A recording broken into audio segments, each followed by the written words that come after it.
Good evening बेटा। आज हम परिसंचरण तंत्र का लेक्चर नंबर 6 डिस्कस करेंगे। कल हमने एबीओ सिस्टम डिस्कस किया था, आज हम करेंगे आरएस सिस्टम। क्या बेटा? RS system. कल मैंने जो मैं लिख रहा था ए पॉजिटिव, ए पॉजिटिव, बी पॉजिटिव, नेगेटिव, ये पॉजिटिव और नेगेटिव का क्या है? ये आरएस सिस्टम है। क्या बेटा? आरएस सिस्टम है। और इसकी खोज किसने की? इसकी खोज की लैंडस्टीनर ने, बीनर ने। लैंडस्टीनर एवं बीनर ने खोज किसने की इसकी? लैंडस्टीनर ने एवं बीनर ने। और किसमें की बेटा? रीसस मंकी में। किसमें की बेटा? इसने रीसस मंकी में इन्होंने इसकी खोज की थी। ठीक है, इसलिए इसका नाम क्या रखा था? आरएच फैक्टर या रीसस बंदर में इनकी इन्होंने खोज की थी। ठीक है, तो देखो ये आरएस सिस्टम जो होता है, ये आरएस सिस्टम किस पे डिपेंड होता है?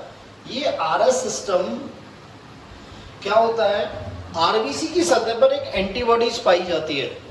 आरबीसी की सतह पर क्या पाई जाती है? एक एंटीबॉडीज पाई जाती है। उस एंटीबॉडीज की उपस्थिति और अनुपस्थिति के आधार पर ये आरएस सिस्टम दो प्रकार का होता है। तो पहले प्रथम तो आरएस सिस्टम किस पर निर्भर करता है? तो ये करता है आरबीसी की सतह पर उपस्थित आरएच एंटीबॉडीज के ऊपर, सॉरी आरएच एंटीजन के ऊपर। किसके ऊपर बेटा? आरएच एंटीजन के ऊपर। ये आरएस सिस्टम किस पर डिपेंड करता है? आरबीसी की सतह पर उपस्थित आरएच एंटीजन के आधार पर। ठीक है, यदि आरएच एंटीजन उपस्थित है, प्रेजेंट है, तो हम उसे क्या बोलेंगे? RH positive. क्या बोलेंगे बेटा? RH positive. और यदि आरएच एंटीजन अनुपस्थित है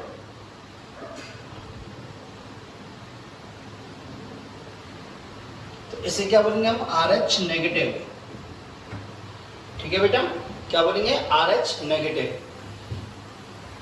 मेरी बात क्लियर है? यदि एंटीजन है आरबीसी की सतह पे तो आरएच पॉजिटिव, और यदि नहीं है तो आरएच नेगेटिव। दूसरी बात क्या होता है? इस आरएच एंटीजन, इस आरएच एंटीजन के विरुद्ध प्लाज्मा में प्राकृतिक रूप से कोई एंटीबॉडीज नहीं पाई जाती। प्राकृतिक रूप से कोई एंटीबॉडीज नहीं पाई जाती, कि तो पहले से कोई एंटीबॉडीज नहीं पाई जाती। तो इसके विरुद्ध प्लाज्मा में कोई प्राकृतिक एंटीबॉडीज नहीं पाई जाती।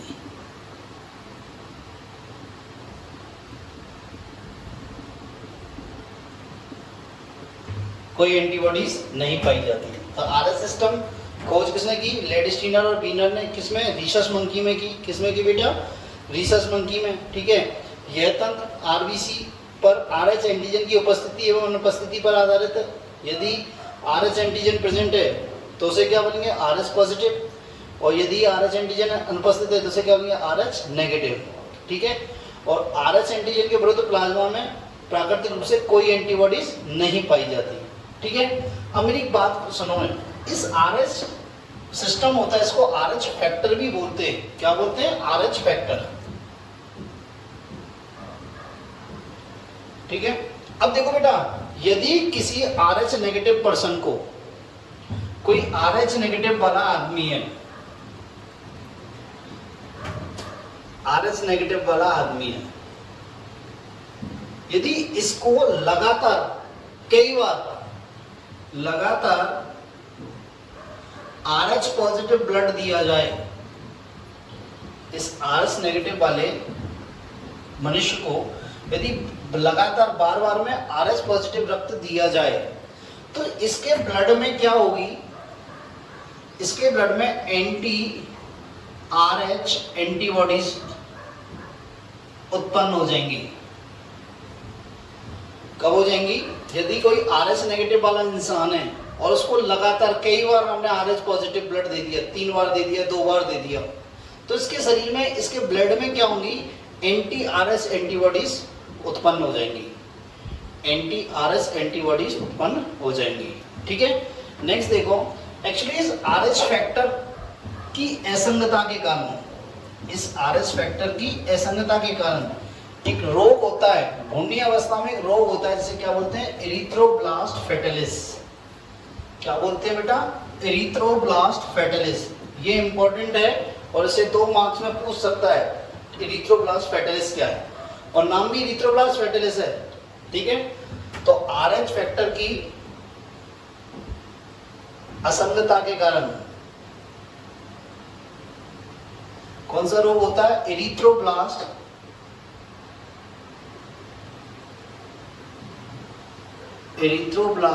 Fetalis, fetalis.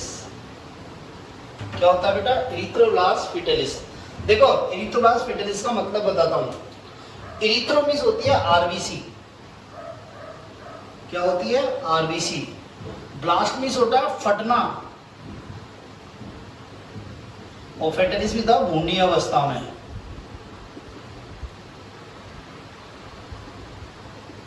भ्रूणीय अवस्था में आरबीसी का फटना, क्या बेटा, भ्रूणीय अवस्था में आरबीसी का फटना क्या कहलाता है, एरिथ्रोब्लास्ट फेटालिस। क्या कहलाता है, एरिथ्रोब्लास्ट फेटालिस। देखो ये रोग होता क्यों है, देखो यदि एक आरएस नेगेटिव माता है, उसकी शादी आरएच पॉजिटिव पिता से होती है, या एक आरएच नेगेटिव लेडीज है, उसकी शादी आरएच पॉजिटिव आदमी से होती है। अब क्या होता है, ये लेडीज गर्भवती होती है, ये लेडीज क्या होती है, गर्भवती होती है। जब गर्भवती होती है और उसके गर्भ में पलने वाले बच्चे का ब्लड ग्रुप क्या है, आरएच पॉजिटिव। जो गर्भ में बच्चा है उसका ब्लड ग्रुप क्या है, आरएच पॉजिटिव। ठीक है, एक माता है या एक लेडीज है जिसकी शादी आरएच पॉजिटिव ब्लड ग्रुप वाले इंसान से या ब्लड समूह वाले इंसान से शादी होती है, इसकी गर्भ में पल रहा बच्चा जिसका ब्लड ग्रुप क्या है, आरएच पॉजिटिव, फर्स्ट बच्चा। ठीक है, तो इसको तो एरिथ्रोब्लास्ट फेटालिस नहीं होता, पर जो ये लेडी दोबारा प्रेग्नेंट होती है और उसके गर्भ में फिर आरएच पॉजिटिव बच्चा है, सेकंड बच्चा, तो इसको क्या होता है, इसको ये रोग होता है एरिथ्रोब्लास्ट फेटालिस। क्या होता है, एरिथ्रोब्लास्ट फेटालिस। ठीक है, देखो इस बच्चे में आरएच पॉजिटिव फैक्टर कहां से आया, अपने पिता से। कहां से आया बेटा, अपने पिता से। दोबारा सुन लो, समझने की कोशिश करो। यहां पे मैं नर और मादा लिख देता हूं, ज्यादा बेटर है, मादा और नर। एक मादा जिसका रक्त क्या है, आरएच नेगेटिव, और एक नर जिसका रक्त क्या है, आरएच पॉजिटिव। इन दोनों की शादी होती है। ठीक है, और ये मादा गर्भवती होती है और उसके गर्भ में पल रहा पहला बच्चा आरएच पॉजिटिव है। ठीक है, उसके बाद फिर ये लेडीज प्रेग्नेंट होती है, गर्भवती होती है, जिसकी गर्भ में पल रहा दूसरा बच्चा भी आरएच पॉजिटिव है। तो इस आरएच पॉजिटिव बच्चा, जो सेकंड आरएच पॉजिटिव बच्चा है, इसको क्या होता है, एरिथ्रोब्लास्ट फेटालिस होता है। फर्स्ट को नहीं होता, सेकंड को होता है। ठीक है, तो ये जो बच्चा होता है इसको एरिथ्रोब्लास्ट फेटालिस हुआ, ये कैसे हुआ, ये मैं अभी आपको बता रहा हूँ। ठीक है, दूसरी बात, ये बच्चों को जो आरएच पॉजिटिव समूह मिला है, ये किससे मिला, फादर से। किससे मिला, फादर से। तो देखो क्या हुआ,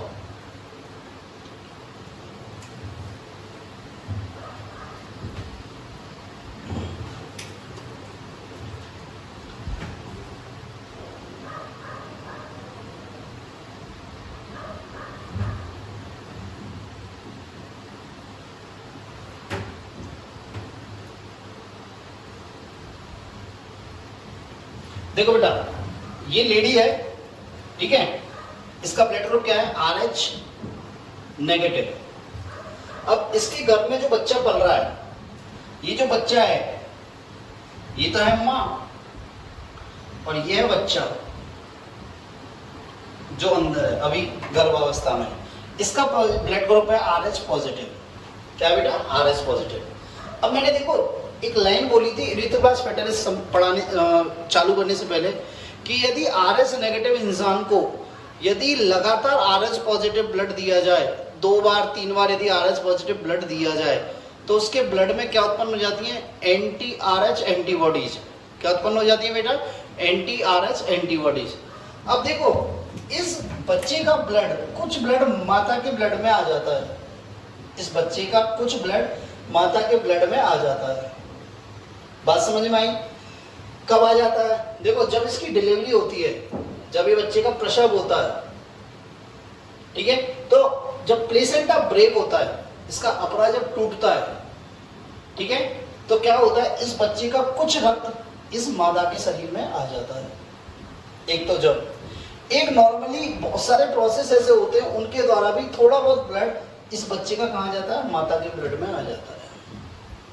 अब माता के ब्लड में जब आ गया तो माता के ब्लड में क्या बन जाएंगी? एंटी RH एंटीबॉडीज बनेंगी या नहीं बनेंगी? ये पॉजिटिव है, ये पॉजिटिव इसका ब्लड शो कर दिया मैंने, इसको रेड से शो कर देता हूँ, ठीक है। अब क्या होगा? इस बच्चे का कुछ ब्लड कहाँ जाएगा? इस माता के ब्लड में मिक्स हो जाएगा, एक तो गर्भावस्था के दौरान और एक क्या जब इसका प्रसव होगा, प्रसव में डिलीवरी होगी तब कुछ ब्लड बच्चे का किसा माता के ब्लड में आ जाएगा। अब माता के ब्लड में आ गया तो इस माता के ब्लड में क्या बन गई? एंटी RH एंटीबॉडीज, ठीक है, एंटी RH एंटीबॉडीज बन गई नहीं बन गई? ठीक है। अब देखो ये बच्चा ज्यादा इफेक्टेड नहीं होगा क्योंकि जब ये गर्भावस्था में था थोड़ा बहुत ब्लड बच्चे का माता के ब्लड में मिला था, तो ये जो एंटीबॉडीज बनी थी ये बहुत कम मात्रा में थी, तो इस बच्चे पे कोई इफेक्ट नहीं आया, इस बच्चे पे कोई फर्क नहीं आया। पर जब इसकी डिलीवरी हुई तो क्या हुआ? बहुत सारा रक्त माता के ब्लड में चला गया, तो क्या हुआ? बहुत ज्यादा RH एंटीबॉडीज बन गई, बहुत ज्यादा RH एंटीबॉडीज बन गई, ठीक है। अब ये लेडी दोबारा प्रेग्नेंट होती है सेकंड बच्चे से, मतलब इसके ये दोबारा गर्भवती है और इसके पेट में क्या है? इसके गर्भाशय में क्या है? RH पॉजिटिव बच्चा है। अगेन ये देखो RH पॉजिटिव बच्चा है, ठीक है। अब इसके ब्लड में क्या है? इसके ब्लड में क्या है? एंटी RH एंटीबॉडीज है। ये क्या है? ये तो बनी रहती है, खत्म नहीं होती। ऐसे नहीं कि नहीं सर आप सोच रहे हैं सर 1 साल तो इस बच्चे इसको प्रेग्नेंट होने में लग गया होगा तो ये खत्म हो जानी चाहिए, ये खत्म नहीं होती। तो देखो ये anti RH antibodies, placenta, placenta means अपरा मतलब जो अपन नाल कहते हैं, नाल, बच्चा जब पैदा होता है नाल आता है वही, तो उस नाल के बाई थ्रू क्या चली जाती है? इसमें चली जाती है, इस बच्चे में, किसमें? इस बच्चे में चली जाती है। और ये एंटी RH एंटीबॉडीज इसके शरीर में जाकर क्या होती है? RBC को क्या होती है? फाड़ देती है। क्या करती है? RBC को फाड़ देती है। बात समझ में आई? क्यों? क्योंकि भैया इसमें क्या है? इसकी जो RH पॉजिटिव है, इसमें जो एंटीजन है, इसकी क्या हुई? विरोधी पहुंच गया इसके ब्लड में, तो उन दोनों में क्या हो गई? रिएक्शन होगी एंटीजन एंटीबॉडीज की, तो क्या होगी? RBC फट जाएगी। क्या फट जाएगी? RBC फट जाएगी। और इसे क्या बोलते हैं? Erythroblast fetalis. क्या बोलते हैं बेटा? Erythroblast fetalis. बात समझ में आई? अब देखो ये वाला बच्चा होगा ना, एक तो ये प्रीमैच्योर होगा। प्रीमैच्योर मींस इसका जन्म 9 महीने में होना चाहिए, पर ये 6 महीने या 7 महीने में इसका जन्म हो जाएगा। पहली बात तो। दूसरी बात, ऐसे चांस हैं 100% नहीं कहते कि नहीं ये 7 महीने में ही पैदा होगा, मैक्सिमम चांस ये है कि 7 महीने में, 8 महीने में, मतलब पहले पैदा हो जाता है। और इस बच्चों को क्या बोलते हैं? रीशस बच्चा। क्या बोलते हैं? रीशस बच्चा, रीशस शिशु। क्या बोलते हैं? रीशस शिशु, ठीक है। दूसरी बात, इसमें क्या होगी? ब्लड की कमी होगी। क्या होगी? ब्लड की कमी। तो इसको ब्लड की कमी को क्या बोलते हैं हम? एनीमिया। क्या होगा? एनीमिया होगा, ठीक है। अब इस बच्चे को बचाया कैसे जा सकता है? देखो ना इस बच्चे को कैसे बचाया जा सकता है। एक तो इसका पूरा जो भाई इसका ब्लड में जो प्रॉब्लम है, उस ब्लड की जगह हम नया फ्रेश ब्लड डाल दें उसे, उस ब्लड को किससे रिप्लेस कर दें, नए अच्छे फ्रेश ब्लड से। एक तो ये पॉसिबिलिटी बहुत कम रहती है, ठीक है। दूसरी क्या है, जब ये बच्चा यहाँ पे फर्स्ट बच्चा जब पैदा हुआ तो इसका क्या होता है, जैसे ही पैदा होते क्या होता है, ब्लड ग्रुप चेक किए जाते हैं बच्चे के और माँ का।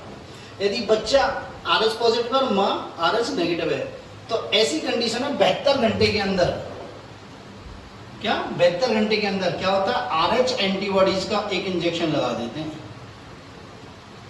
किसका, RH एंटीबॉडीज का एक इंजेक्शन लगा देते हैं, ठीक है। तो ये RH एंटीबॉडीज क्या करती है, जो माँ के शरीर में एंटी RH एंटीबॉडीज बनी है, इनको रिएक्शन करके इनको क्या कर देती है, खत्म कर देती है। इनको क्या करती है, माता के शरीर में जो एंटी RH एंटीबॉडीज बनी है, माता के शरीर में जो एंटी RH एंटीबॉडीज बनी है, उनको क्या होती है, जो बाहर से हम एंटीबॉडीज दे रहे हैं RH एंटीबॉडीज, वो आपस में क्या करती है, इसको खत्म कर देती है। अब इसमें खत्म हो गई तो एंटी RH एंटीबॉडीज रहेंगी नहीं, तो सेकंड बच्चे में कोई इफेक्ट नहीं आएगा, तो ये है एरिथ्रोब्लास्ट फेटालिस। और एरिथ्रोब्लास्ट फेटालिस के चांसेस बहुत हैं RBSC में भी आने के, NCERT में भी आने के, और नीट में भी इसमें से क्वेश्चन पूछा जाता है। नीट में क्वेश्चन कैसे पूछा जाता है मैं आपको बता देता हूँ। पूछता है कि एरिथ्रोब्लास्ट फेटालिस में कौन सा बच्चा प्रभावित होगा, तो सेकंड RH पॉजिटिव बच्चा प्रभावित होगा बेटा। कौन सा, सेकंड RH पॉजिटिव बच्चा, ठीक है। सेकंड क्वेश्चन पूछता है कि बच्चे को RH पॉजिटिव ग्रुप कहाँ से मिलता है, तो वो किससे मिलता है, फादर से मिलता है। कहाँ से मिलता है, फादर से मिलता है। एक पूछता है कौन सा मैच नहीं है, मतलब कौन सा एक दूसरे को मैच नहीं करता, तो ऐसे ऑप्शन देता है RH negative and RH positive. Second देता है RH positive and RH positive. Third देता है RH negative and RH negative. और फोर्थ देता है अबव ऑल, ठीक है।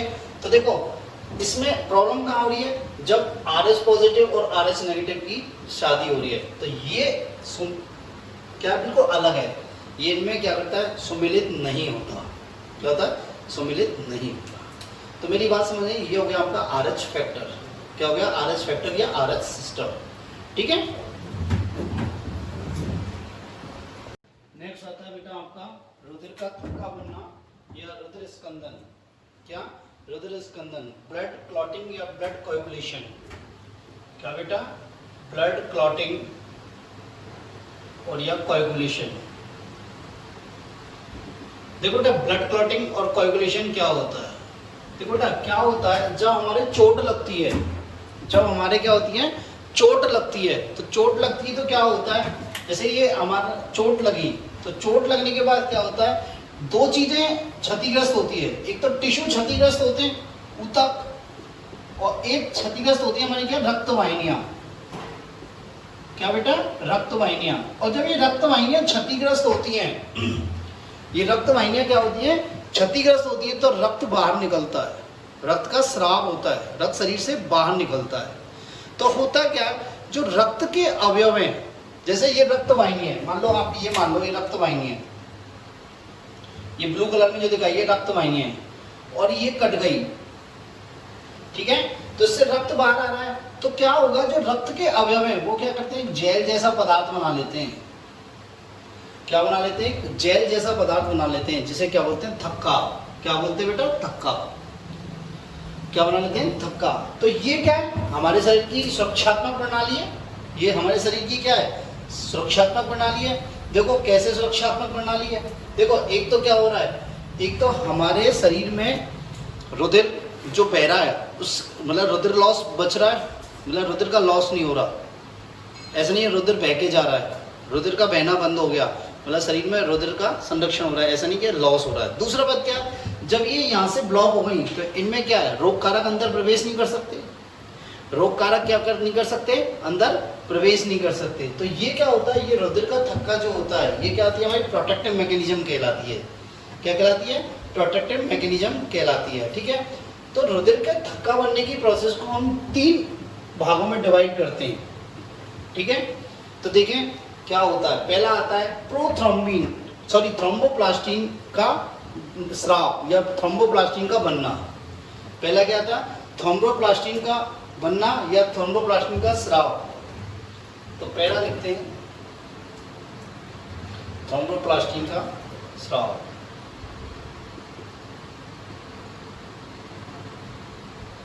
थ्रोम्बोप्लास्टिन का मुक्त होना, ऐसे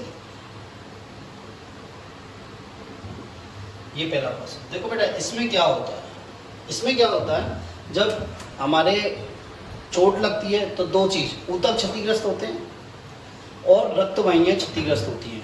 जब रक्त वाहिनियाँ क्षतिग्रस्त होंगी तो क्या होगा कि ये रक्त हमारा रक्त में उपस्थित जो बिंबाणु प्लेटलेट्स हैं वो हवा के संपर्क में आएंगे। किस में आएंगे बेटा, हवा के संपर्क में आएंगे। और जैसे ही हवा के संपर्क में आएंगे ये प्लेटलेट्स क्या हो जाएंगे, टूटेंगे। प्लेटलेट्स क्या होंगे, टूटेंगे। और ये क्षतिग्रस्त ऊतक और प्लेटलेट्स, जो प्लेटलेट्स टूट रहे हैं ये क्या निकालेंगे, थ्रोम्बोप्लास्टिन। क्या निकालेंगे बेटा, थ्रोम्बोप्लास्टिन, ठीक है। एक बार पहले मेरी बात सुने, एक्चुअली रक्त स्कंदन में 13 रक्त स्कंदन कारक भाग लेते हैं। इस रक्त स्कंदन में कितने फैक्टर भाग लेते हैं, कितने कारक भाग लेते हैं, 13 फैक्टर्स भाग लेते हैं। मतलब इनको बोलते हैं क्लॉटिंग फैक्टर। क्या बोलते हैं बेटा, क्लॉटिंग फैक्टर। जनरली क्या होता है, जब हमारी कोई क्षति नहीं होती है, कोई भी हमारे कोई इंजरी नहीं हुई है, तो ये क्लॉटिंग फैक्टर क्या होते हैं, ब्लड वेसल्स में घूमते रहते हैं और ये क्या होते हैं, निष्क्रिय होते हैं। क्या होते हैं, निष्क्रिय होते हैं। और जैसे ही हमारे चोट लगती है, जैसे ही हमारे चोट लगती है, हमारा ब्लड बाहर आने लगता है, वैसे ही क्या होता है, ये क्लॉटिंग फैक्टर क्या हो जाते हैं, सक्रिय हो जाते हैं। ये क्लॉटिंग फैक्टर क्या हो जाते हैं, सक्रिय हो जाते हैं, ठीक है। तो देखें पहला क्या आया हमारा, थ्रोम्बोप्लास्टिन का मुक्त होना। तो देखो क्या हुआ, क्षतिग्रस्त ऊतक और रक्त वाहिनियाँ टूटी, रक्त वाहिनियों से ब्लड निकला, तो ब्लड किससे, एयर के संपर्क में आया, हवा के संपर्क में आया। हवा के संपर्क में जैसी प्लेटलेट्स आएंगी, पट्टिकाणु, तो ये टूटेंगी। इन दोनों के टूटने से क्या होगा, थ्रोम्बोप्लास्टिन मुक्त होगा। क्या होगा बेटा, थ्रोम्बोप्लास्टिन मुक्त होगा। और ये क्या है, ग्लाइकोप्रोटीन और ग्लाइकोलिपिड। क्या बेटा, ग्लाइकोप्रोटीन और ग्लाइकोलिपिड। ये थ्रोम्बोप्लास्टिन क्या करता है, इस ब्लड क्लॉटिंग फैक्टर 8th और 10th को एक्टिव कर देता है, सक्रिय कर देता है। ये थ्रोम्बोप्लास्टिन क्या करता है, जो रक्त स्कंदन कारक होते हैं 7th और 10th, इसको क्या कर देता है, सक्रिय कर देता है। क्या कर देता है, सक्रिय कर देता है, एक्टिवेट कर देता है। अब ये सारे कारक मिलके कैल्शियम के साथ एक क्या बनाते हैं, कॉम्प्लेक्स बनाते हैं, एक जटिल कॉम्प्लेक्स बनाते हैं, ठीक है। इसे बोलते हैं प्रोथ्रोम्बिन सक्रियक। क्या बोलते हैं, प्रोथ्रोम्बिन सक्रियक, प्रोथ्रोम्बिन एक्टिवेटर। क्या बोलते हैं उसे, प्रोथ्रोम्बिन एक्टिवेटर। देखो अब ये प्रोथ्रोम्बिन एक्टिवेटर क्या होता है, एक्चुअली क्या होता है, हमारे प्लाज्मा में एक प्रोटीन होती है प्रोथ्रोम्बिन। वो क्या होती है, जनरली निष्क्रिय होती है। क्या होती है, निष्क्रिय होती है। हमने पढ़ाया था आपको जब प्लाज्मा प्रोटीन पढ़ाई थी जब। तो ये प्रोथ्रोम्बिन एक्टिवेटर या सक्रिय क्या करता है, इस जो प्लाज्मा में उपस्थित प्रोथ्रोम्बिन है इसको क्या कर देता है, सक्रिय कर देता है। क्या करता है, सक्रिय। और ये सक्रिय प्रोथ्रोम्बिन क्या करता है, जो प्लाज्मा में उपस्थित घुलनशील फाइब्रिनोजन है, प्लाज्मा में घुलनशील फाइब्रिनोजन है, उसको क्या कर देता है, अघुलनशील फाइब्रिनोजन में चेंज कर देता है। किसमें चेंज करता है, अघुलनशील फाइब्रिनोजन में। अब ये फाइब्रिनोजन क्या हो जाए, फाइब्रिनोजन के छोटे छोटे छोटे तंतु बन जाते हैं। क्या बन जाते हैं, तंतु। और ये तंतु ऐसे आपस में मिलकर क्या बनाते हैं, जाल बना लेते हैं। क्या बना लेते हैं बेटा, जाल बना लेते हैं, ठीक है। अब क्या हुआ, जैसे ये ब्लड वेसल्स हमारी ब्लॉक हुई, सॉरी क्षतिग्रस्त हुई, तो यहाँ पे ये जाल ऐसे फंस जाता है, ठीक है। और इस जाल से कोई ब्लड कोशिका, रक्त कोशिका निकलती है, तो ये क्या हो जाता है, यहाँ पे रक्त कोशिका फंस जाती है। ये रक्त कोशिका इन स्थानों में फंस जाती है। जब रक्त कोशिका फंस गई तो रक्त बाहर निकलना बंद हो जाता है, नहीं हो जाता है, रक्त का बाहर निकलना बंद हो जाता है।